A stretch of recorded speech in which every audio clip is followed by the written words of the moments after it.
Apa hukumnya tidur waktu khutbah Jumat? Apakah sah sholat Jumat? Sholat Jumatnya sah, cuma tidak sempurna. Kalau cerita sah dan tak sah, sholat Jumatnya sah, tapi tidak sempurna. Ar-raka'atani biha, 2 rakaat, wal khutbatani biha, 2 khutbah, khutbah 1, khutbah 2. Maqamal raka'ataini minaz zuhur. Bukan hadis Nabi, ucapan ulama.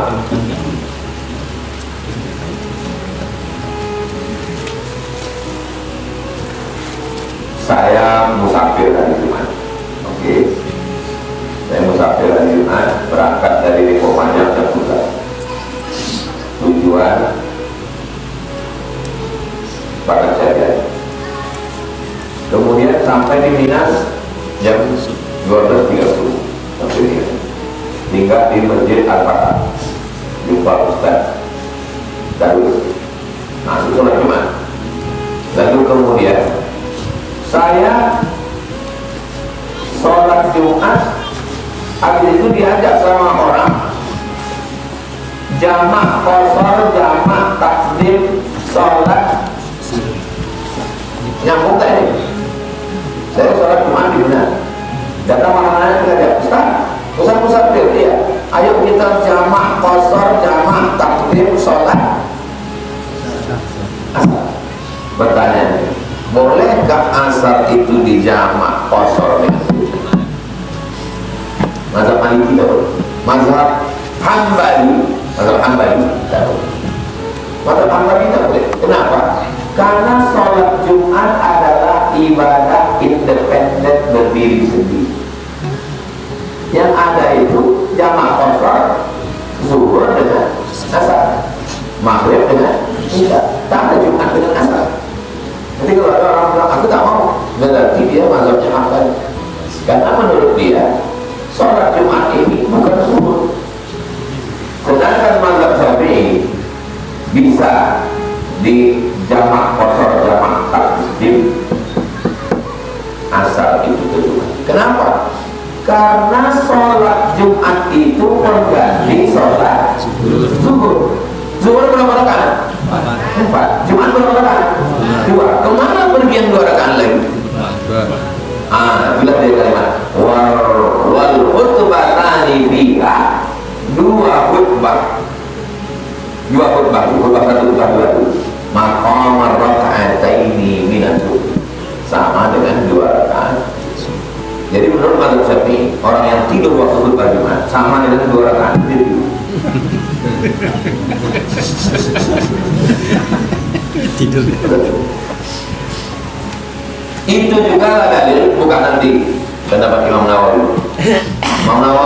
Imam Nawawi mazhab Syafi'i mengatakan Jumat itu ada qabliyahnya atau tidak. Mazhab Hambali Jumat itu tak ada qabliyah. Karena sholat Jumat berdiri sendiri. Mazhab Syafi'i Jumat itu kan mengganti zuhur. Zuhur ada tak qabliyah? Ada. Kalau yang digantikan ada qabliyahnya, maka yang menggantikan juga ada. Jelas? Dia perbedaannya sedikit, tapi dia merembet kemana? Bolehkah dijamak qasar asar dengan Jumat? Boleh. Kenapa? Karena boleh menjamak qasar asar dengan zuhur, maka boleh juga dengan Jumat, karena Jumat adalah pengganti. Adakah qabliyah Jumat? Ada.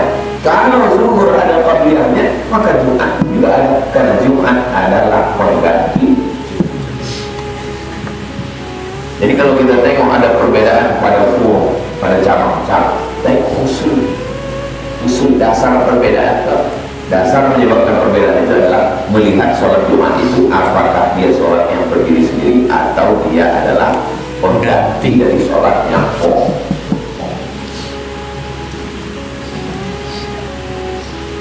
Apa hukumnya berimam sholat? Apa hukumnya berimam sholat kepada imam yang merokok? Batal sholat.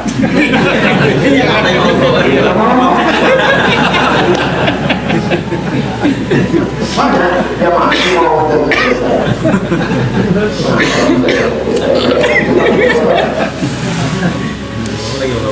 kalau merokok itu dia berpegang pada hukum rokok itu makruh, merokok hukumnya makruh, berarti sama dengan berimam kepada ustadz yang suka makan jengkol sama kopi. Karena hukum makan jengkol petai makruh. Bagi yang berpendapat bahwa hukum merokok makruh. Menurut kau rokok itu apa hukumnya? Aku ikut fatwa MUI, rokok itu makruh. Imam Qatabi suka merokok, ya sama macam makan petai, makan jengkol, makan kerupuk jengkol. Tapi kalau dia berpendapat bahwa rokok itu Muhammadiyah fatwa Muhammadiyah rokok itu NU makruh, anak cewek yang rokok. Muhammadiyah mengatakan rokok itu haram. Berarti berimam kepada imam yang merokok itu sama dengan berimam kepada orang fasik. Orang yang melakukan perbuatan haram itu berarti imamnya fasik. Itulah kenapa Salafi tidak mau berimam kalau imamnya mencukur jenggot. Karena bagi mereka berjenggot itu wajib. Berjenggot itu wajib, berarti mencukur jenggot hukumnya haram. Maka orang yang mencukur jenggot tiap hari berarti dia fasik. Menurut mazhab Hambali tak boleh berimam kepada yang fasik. Paham? Paham tak paham? Saya sedang mau mengajarkan tentang dasar mazhab. Kenapa ya? Aku tengok kalau Pak Imam Mencema juga orang tuh jadi makmum juga. Itulah dasarnya. Karena dia tidak mau berimam kepada imam fasik. Dalam mazhab Hambali tidak boleh hukumnya berimam kepada imam yang fasik. Tapi mazhab Syafi'i ada misalnya imam suka dugem. Semua karaoke diskotik itu, tapi suaranya bagus. Bismillahirrahmanirrahim.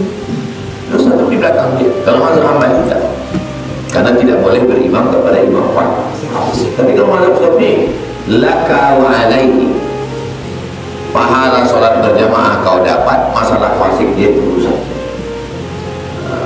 Saya bilang sekali lagi, kalau engkau berpendapat bahwa merokok itu makruh, maka berarti kau berimam kepada imam yang makan petai, makan jengkol. Boleh atau tidak boleh? Baik. Tapi kalau kau berpendapat bahwa merokok itu haram, maka berarti kau berimam kepada imam yang fasik. Nah, apa hukum berimam kepada imam fasik? Mazhab Hambali tak boleh berimam kepada fasik. Sedangkan mazhab Syafi'i yang diikut itu kan geraknya, rukuk dia, rukuk kita, sujud dia, sujud kita, salam dia, salam kita, kentut dia. Tidak kan? Itu menunjukkan kuat mazhab Syafi'i. Mana yang kuat, mazhab Hambali atau Syafi'i? Karena bagi mazhab Syafi'i yang diikut itu kan geraknya, yang sunnah, bukan diikut segala halnya. Yalah, Ustaz mazhab Syafi'i, Ustaz kuatkan mazhab Syafi'i. Oh iya, saya belajar. Jelas jawab saya kan jelas? Jelas. Apa balasan di dunia bagi orang yang menghardik, mengungkit pemberian pada anak yatim? La tubtilu shadaqatikum bil manni wal adha. Jangan kau batalkan perbuatan baikmu dengan manni, mengungkit-ungkit. La tubtilu shadaqatikum bil manni wal adha. Al-Baqarah 264. Jangan kau ungkit-ungkit bil manni wal adha, menyakiti hati. Kau anak yatim, kalau bukan aku menyekolahkan kau dulu, nggak jual tisu di sakit hati. Wal adha, Terus ayat satu, qaulun ma'rufun, cakap yang baik, wa ma'firatun, pemberian maaf, khairun, lebih baik, min shadaqatin, daripada sedekah, yasma'uha adha, hilang doa, daripada bersedekah tapi diiringi dengan perbuatan yang menyakiti. Ini santunan untuk anak yatim. Nanti kalau udah jadi orang kalian ingat-ingat saya ya, yang sombong kalian sumpah kan nanti kalian. Itu secara ayat Quran. Dalam hadis, salah satu ada 3 golongan, la yanzurullahu ilaihim, tidak dipandang Allah. Maksud tidak dipandang itu tidak diridhai Allah. Wa la yukallimuhum, tak diajak bicara, tidak dirahmati Allah. Wa la yuzakkihim, mereka tidak disucikan Allah, tak diampuni dosa. Wa lahum adzabun alim, mereka diazab dengan azab yang menyakiti. Siapa mereka itu? Al-Mannan, orang yang mengungkit-ungkit pemberian. Ada model manusia macam ini, mengungkit-ungkit. Bakso semangkok punya gitu. Kau dulu waktu susah aku ngasih bakso sama cireng, aci digoreng. Kalau bukan aku yang ngasih, tak mencicip kok. Sekarang sombong kali. Makanya tuh kalau ada niat ngasih, kasih. Kita kalau ngasih orang, habis itu kita ungkit lagi, juga rugi kita. Duit kita habis, pahala tak ada. Bagus tak usah kasih. Jadi kalau ditanya orang, kau mau pelit kali? Aku suka ngungkit-ungkit, maka aku tak mau rugi 2 kali. Kalau duit bagus, alhamdulillah, baru kita kasih. Seorang bapak sambung, antum nikah sama janda, ayahnya meninggal atau cerai hidup, maka antum disebut orang sekarang, dulu bapak tiri, kasar kali, disebut dengan bapak sambung, karena antum menyambung kasih sayang ayah, disebut bapak sambung. Seorang bapak sambung berkata kasar terhadap anak sambung, anak yatim dan belum berkeluarga, dan selalu membandingkan dengan anak kandungnya yang sudah berkeluarga. Kalian kalau tidak siap mental nikah dengan janda, bagus benar, karena yang kalian nikah itu bukan cuma emaknya, tapi juga mampu menyayangi anak. Ini termasuk ini tak siap mental. Dinikahinya emaknya tapi anaknya dimusuhi. Padahal kalau disebut sambung itu karena kau menyambung. Orang yang menikahi janda itu sama dengan berjihad di sabilillah. Maksudnya janda yang menjaga anak yatim, yang dipotong sendiri. Kita menjaga anak yatimnya tadi, menjaga anak yatim. Nah, jadi hidup ini adalah take risk, mengambil resiko. Sanggup kita tidak mengambil resiko. Kalau nikah dengan anak gadis, begini resiko. Nikah dengan janda, anak yatim, begini resiko. Jangan maknya yatim, anaknya kan sedih. Banding-bandingkan. Nanti anak itu pintar, dan aku ayahnya, ayah kau. Ayah dia udah dia ayah dia lagi. Apa salah dia, apa dosa dia? Kalau kebetulan kakak kalian, kakak perempuan kalian, janda, dinikahi orang, terdengar kalian cakap kasar begini, kasar, itu kalian walinya, dan mesti kasih tahu dia, kamu modal tapi monyet. Kau belum menikahi kakakku ini kan tahu kau kakakku ini janda, lakinya mati, anak yatim kan dia. Kenapa kasar kau sekarang? Orang kalau tidak dikasih tahu dia akan kasar terus. Jangan biarkan orang membuli. Jangan biarkan orang membuli. Anak kita kalau liburan, ini liburan dari balik dari pondok, tanya, ada kawan-kawan pembuli, ada guru membuli, jangan biar. Termasuk anak ini, anak-anak dibuli nih sama bapaknya, tiap hari dia semua. Oh, tak tertahankan sedihnya. Udah ayah dia meninggal, dia di rumah itu macam menumpang, cakap kasar, tatap makan. Tak terbayangkan saya sedihnya. Pagi dia makan, mata tuh nengok, banyak sikit makan, sedih. Ya Allah, tak terbayangkan cuma sedih. Kita yang ada di lingkungan situ, kalau masih ada hubungan keluarga, panggil ini si ayah saya. diajar dia, jangan dibiarkan, jangan diam. Sakitu anil haq, setan akhras. Diam menengok orang teraniaya, berarti kita setan bisu. Saya tak suka masuk urusan orang, tapi kalau orang mengadu ke saya selesaikan. Tak selesai dia dengan cara nasihat, laporkan ke polisi. Laporkan tindakan kekerasan, apalagi kalau sampai memukul, menganiaya. Tapi bukan cuma laki ini aja dikasih tahu, perempuan nih pun juga dikasih tahu. Jangan mati lagi kau sudah datang jantan nikah. Tengok dulu, tanya dia baik-baik. Bang, aku punya anak yatim, sanggup tak kau? Sanggup buat surat perjanjian. Saya bertahan-tahan di luar ini, saya siap menikah dan menjaga anakmu, menyayangimu, tidak menganiaya. Pegang surat. Manusia ini berubah. Kalau dia macam-macam tunjukkan. Tengok ni surat. Ini kau yang menandatangan dulu kan? Ini asli ini, bukan fotokopi.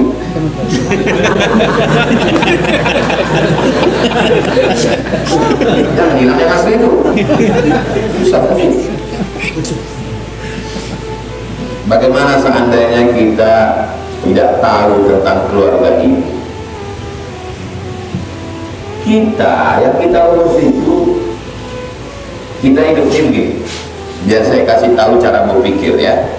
Main otak, set cara mengatur otaknya. Kita urus urusan kita, jangan diurus urusan orang. Ini kunci hidup. Jadi saya kasih ini kunci-kuncinya.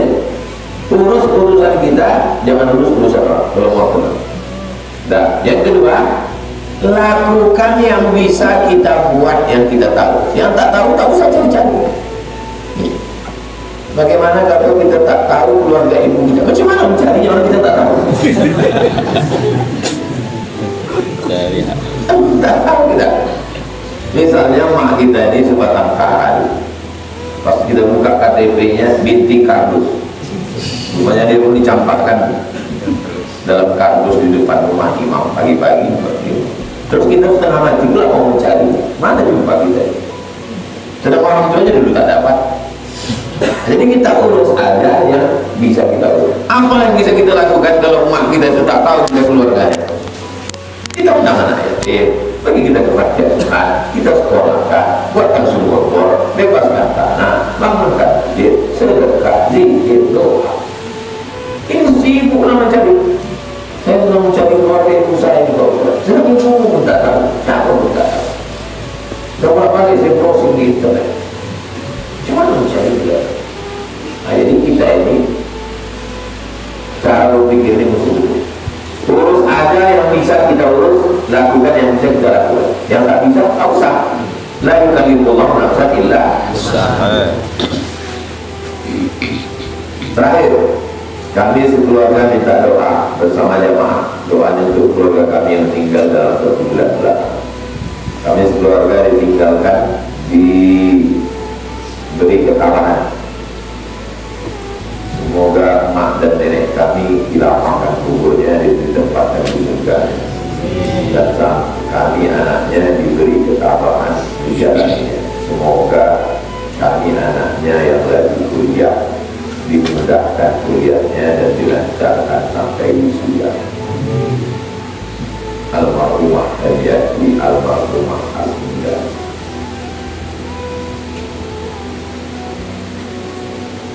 Antum selalu melihat satu arah. Antum selalu melihat satu arah, melihat Ustaz. Coba sekali-sekali antum duduk biasanya untuk menengok ke bawah. Kita ini coba-coba melihat dua arah. Jangan melihat dua arah. Antum kalau melihat satu arah hanya menengok. Begitu juga tentang mati. Kita selalu melihat satu arah. Orang mati, orang mati, orang mati. Coba dua arah. Kita jadi orang mati menengok orang hidup. Berpikir dua arah. Antum hidup, yang kuliah masih memikirkan UKT, memikirkan judul skripsi, memikirkan sidang, memikirkan kerja, memikirkan nikah, memikirkan anak, memikirkan sekolah, memikirkan pajak makin naik, memikirkan minyak mahal, memikirkan kredit rumah.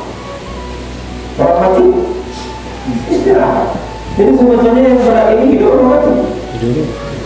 Hidup. Jadi antum jangan terlalu sedih mikirkan orang mati. Orang mati itu selesai itu. Makanya dalam risalah Al-Qusairiyah, jangan habiskan air mata untuk orang mati. Karena orang mati itu sudah mengalami 3. Pertama, sudah menengok malaikat maut. Yang kedua, sudah merasakan sakaratul maut. Yang ketiga, insya Allah sudah husnul khatimah. Jadi jangan habiskan air mata untuk orang mati, sisakan untuk kita sendiri. Saya kalau menengok orang mati nangis, untuk dia yang mati itu tak terlalu saya tangisi, aku yang kutangisi. Aku masih menghadapi fitnah serangan Israel ke Palestina, datang Iran membantu, dibantai sama Donald Trump. Umat Islam tidak ada yang menolong. Jadi jangan habiskan. Banyak orang ini mikir seolah-olah orang mati itu yang banyak masalahnya. Orang mati itu tak terlalu banyak masalahnya. Marah buka, mana biuka, mati belatuka, mati ikhwanuka, mati kita buka, selesai. Kita doakan semua keluarga kita berseluruh. Ustaz, nanti kalau mati bagaimana? Lagi orang istirahat Ustaz. Nanti kalau kita tidak mati mendadak. Saya melihat 2 sisi. Kalau aku hidup nih sekarang. Aku sama biniku, sama anakku. Tapi kalau aku mati, aku jumpa sama makku, jumpa sama atu, jumpa sama nenek. Dapat doa jamaah setiap hari. Tidak bayar pahala. Tidak dia dibully orang. Dibully juga tak banyak kali. Jadi biasakan kita melihat 2 sisi.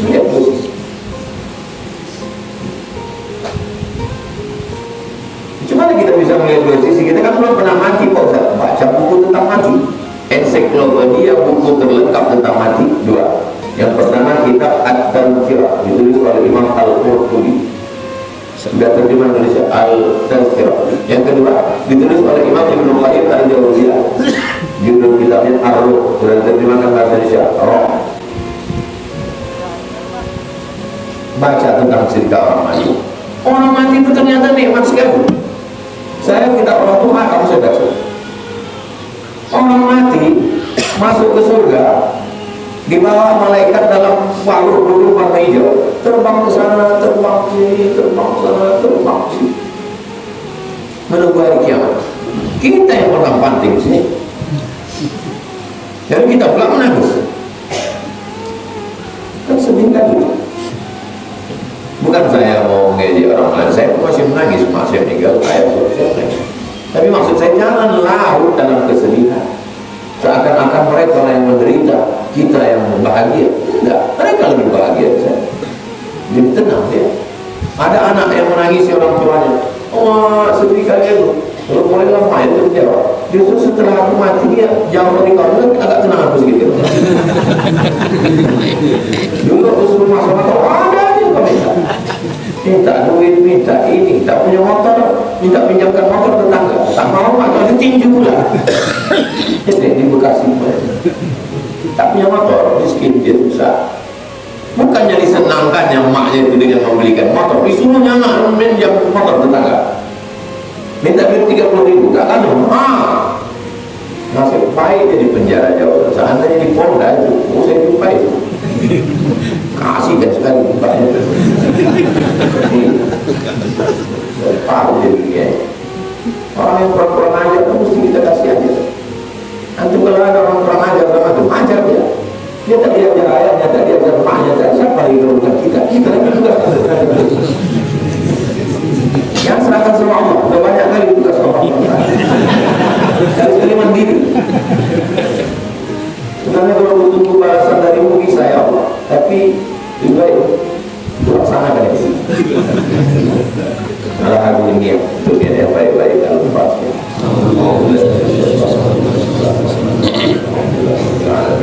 Alhamdulillah, mari kita dia kerana dia selain sesuatu mustahil. Sesuatu tidak nampak, sesuatu yang Allah sholli ala sayyidina Muhammad wa ala ali sayyidina Muhammad. Allah